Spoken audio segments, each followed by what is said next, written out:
Le message du jour vous est présenté par notre frère Marc. Salut, chers bien-aimés de notre Père Céleste. Nous avons considéré dernièrement la persistance de la foi et la foi au milieu de l'incertitude. J'ai reçu récemment un merveilleux message sur la gratitude et ce vendredi, je veux le partager avec vous.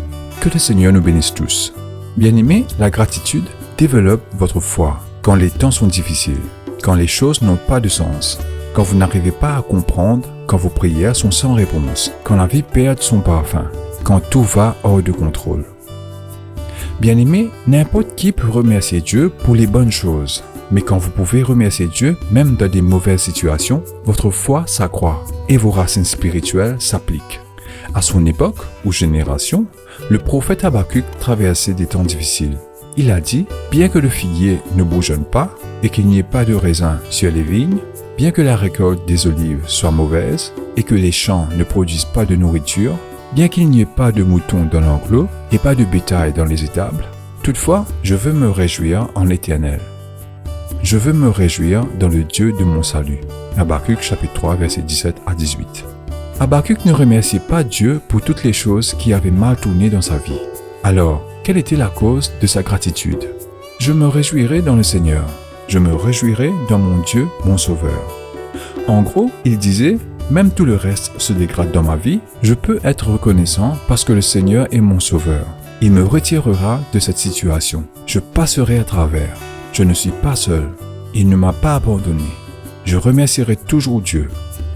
Bien-aimés, c'est le test ultime de la foi. Pouvez-vous remercier Dieu quand la vie est dure et extrêmement mauvaise ou désagréable? Bien-aimés, lorsque vous traversez des temps difficiles, que ce soit dans votre église, votre famille ou tout autre domaine de votre vie, vous devez regarder ce qui reste et non ce qui est perdu. Et soyez reconnaissants. Car peu importe à quel point les choses sont mauvaises, il y a toujours des milliers de choses pour lesquelles vous pouvez être reconnaissant. Et peu importe à quel point les choses vont mal, vous pouvez être reconnaissant que Dieu est toujours avec vous. Bien-aimés, ce sont des choses dont nous devons être sûrs. Il a promis de vous accompagner, de vous aider, de vous fortifier, de prendre soin de vous, de faire des miracles et de répondre à vos prières. Il a promis que même quand les choses ne vont pas à votre manière, il peut la contourner pour le bien dans votre vie, selon Romains chapitre 8, verset 28.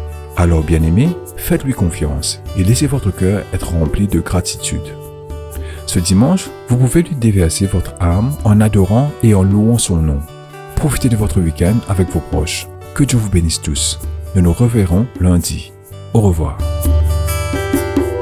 Si toi aussi tu crois que la parole de Dieu est une bénédiction, partage-la et sois une source de bénédiction pour les autres, toi aussi.